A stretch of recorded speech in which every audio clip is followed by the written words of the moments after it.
Extraction stars Chris Hemsworth, Rudrakshir Jaiswal, Randeep Hooda, Pankaj Tripathi, Priyangshu Panuli, Golshifteh Farahani, Suraj Rakame, and David Harbour.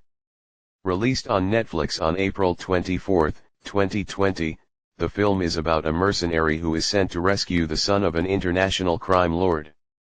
The film features the directorial debut of Sam Hargrave, who served as a stunt coordinator for Captain America, Civil War and Avengers, Endgame. It is based on the comic Ciudad by Andy Parks, Joe Russo, and Fernando Leon Gonzalez. We experienced a kooky animated tale about the importance of family. Now it's time for us to travel to the murky underworld filled with weapons dealers and drug lords.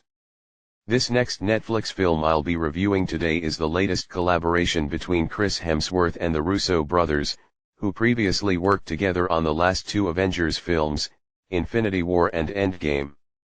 Now this isn't the first time that the Russos have worked on a non-Marvel film with an actor from the Marvel Cinematic Universe. Last year, they teamed up with Black Panther star Chadwick Boseman to deliver the police thriller 21 Bridges, which I thought was a fine little time waster. That film was successful enough for the Russos to produce another action thriller. This time, with Thor. I'm getting the feeling that these two love working with these actors, whether they're in the MCU or not. The streaming service has made up for their first two April films with the Willoughbys, so let's see if this one can finish off the month on a high note. The story follows Tyler Rake, Hemsworth, a former SASR operator turned mercenary who is hired to travel to Dhaka and rescue the Indian drug lord's son, Ovi Mahajan, Jaiswal, from the city's biggest drug lord, Amir Asif, Panuli. This mission turned out to be much more dangerous than Tyler thought when Amir orders a lockdown in the city. Now on his own, Rake will have to rely on his skills in order to protect the boy from Amir's goons as well as the boy's father's henchman Seju, Huda, and escape the city alive. Let's start things off by saying that the film's plot is just as straightforward as it can get. Ranging from its basic characters to its generic and stereotypical villain, the story took the backseat and allowed the action to drive their way to their destination. There were also moments when some of the dialogue is hard for me to hear, so if you have a television with no home theater sound system, this might become problematic to you as well. To its credit, the filmmakers put some respectable effort into making me care for Tyler and the situation he's in, but that's about it. Despite its story problems, the film set out to be an entertaining and heart-pounding experience from start to finish, and it accomplished that task with ease. It's obviously no John Wick, but I had a decent time watching Thor beat the snot out of the drug lord's henchmen. Chris Hemsworth did a really good job with his performance as Tyler Rake, aka the only person that's worth caring about in the film. Whether it's the dialogue scenes or the stunts he performed, Hemsworth made every minute of his screen time count.